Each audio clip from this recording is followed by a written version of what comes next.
Many students realize that their high school study habits aren't very effective in college.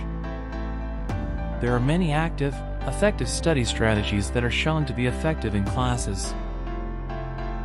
Implementing these tips into your regular study routine will help you to efficiently and effectively learn course material. The most effective practice is to work a short time on each class every day on each day. Long study sessions lead to a lack of concentration and thus lack of learning and retention. The important thing is how you use your study time, not how long you study, to get the most out of your time and learn more deeply for the long term.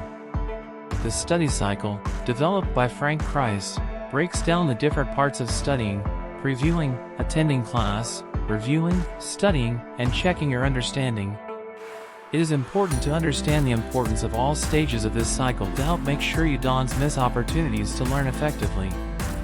The best way to prepare for a test is to organize your materials first and then begin your active reviewing by topic. Newport, 2007. Often professors provide subtopics on the syllabi. Use them as a guide to help organize your material.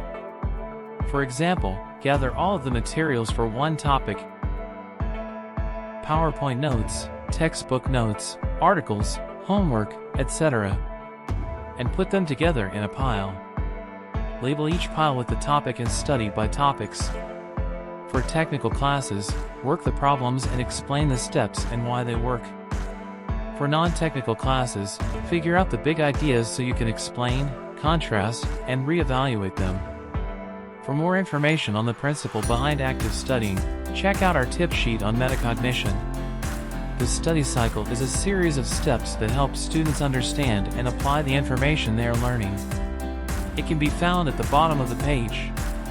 It includes tips on how to prepare, how to study, and how to use it to help you learn more effectively in class and on the road to graduation. The final step is to use the study cycle to help get you an A on the final exam, which will help make you better prepared for the next round of classes. It also includes a list of questions and problems that you can use to get an A+ on the next level of your course. The last step is a quiz to test your knowledge of the material you are studying. The quiz is designed to test students' knowledge of what they have learned so far in the course and how they can apply it to the next phase of their studies. The next step is the final stage of the study cycle, which is to learn the information more deeply and retain more of it for the final round of the course. For the next step, the students can use the quiz to help them understand the next stage of their course and prepare for their final exams, which are scheduled for the end of the year. The student can then use this knowledge to help him or her prepare for the future. The next step is the final stage of the study cycle, which is to learn the information more deeply and retain more of it for the final round of the course. For the next step, the students can use the quiz to help them understand the next stage of their course and prepare for their final exams, which are scheduled for the end of the year. The student can then use this knowledge to help him or her prepare for the future. For the next step, the students can use the quiz to help them understand the next stage of their course and prepare for their final exams, which are scheduled for the end of the year. The student can then use this knowledge to help him or her prepare for the future.